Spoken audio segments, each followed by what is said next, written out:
This is a quick video to work on outer hip stability. The muscle we're targeting here is called the gluteus medius, glute med, and it's a muscle that lives right on this outer hip that's responsible for stabilizing the pelvis in side to side movements. So if you can imagine the models that walk on the runway and they have that really exaggerated hip swing, they're not utilizing their glute med. So that's an exaggerated version, but you can see it in everyday life as well. And it might even be something as simple as when you're standing in line and you're kind of leaning into one hip. This is a great exercise to bring awareness to these muscles and start to strengthen and build endurance.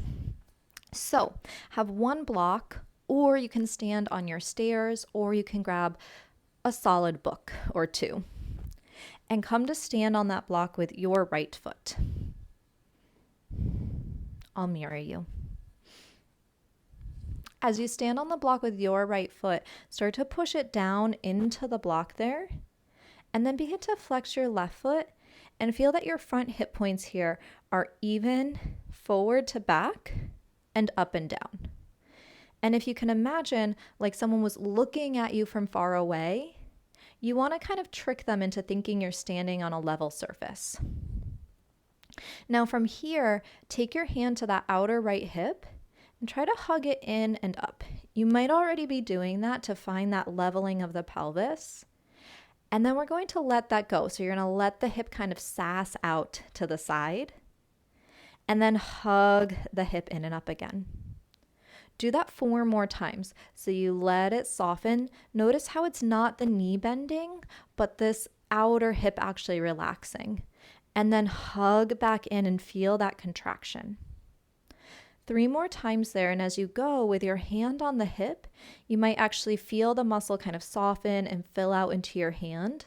And then as you hug in, you can feel this little hip dip form underneath your palm.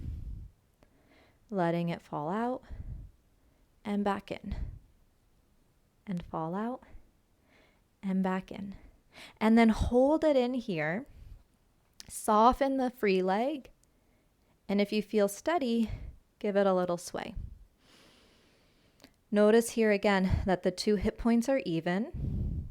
This outer hip is hugging in, and this swinging leg is heavy.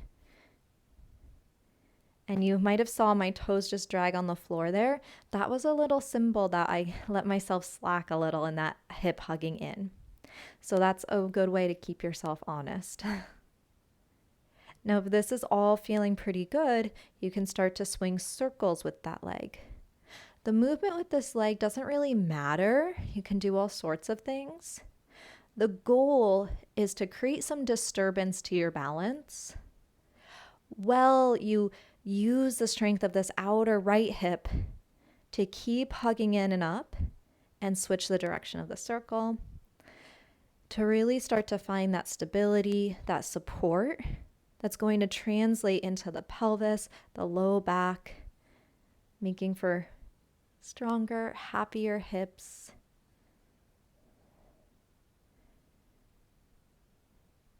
And then start to slow those circles down. You might be feeling quite a bit in that outer hip. Step down off your block. Give it a little shake. And we'll do the second side. So your left foot comes onto the block. Press it down. And you can start with tiptoes on that right foot. And then once you feel steady, push down, hug the hip in and up, and float the right foot up. Check in that the hip points are squared front to back, up and down. And you can imagine again like you're trying to fool someone into thinking that you're standing on that level surface. From here, 5 times, we're going to let that hip soften out into the hand. And then hug the hip in and up. Keep the knee relatively straight here so it's not bending the knee to lower the foot to the floor. But again, it's that relaxation of the hip to drop the foot down and then that hug in and up. Drop down, hug in and up. 2 more times. Drop down, hug in and up. 1 more time. Drop down, hug in and up. Hold that hip hugging in and up. and then begin to sway the free leg, your right leg. Now, I didn't say this, but of course you could do this next to a wall. You could have a chair in front of you to give you a little bit of extra balance support. The benefit of doing it at your stairs is that you have a railing right there to support you. Keep hugging that hip in and up. Ooh, catch your balance. And then optional, you can start to make circles. Again, this movement of the right leg is just soft, it's floppy. All we're trying to do is to create some instability to challenge the strength of this outer hip. Obviously, the longer you go, the more endurance you're going to build. Switch the direction of your circles.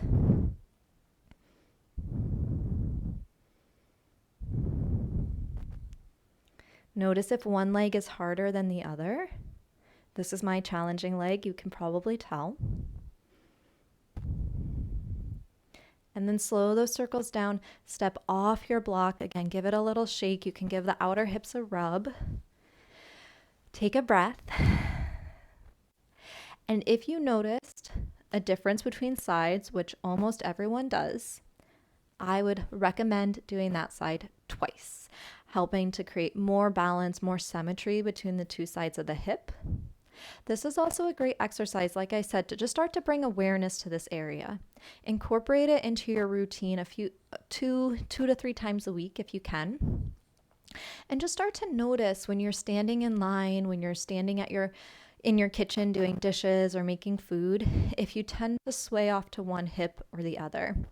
Perhaps notice if that's the same side hip that is more challenging doing this block work. It may or it may not be, but it's interesting to notice.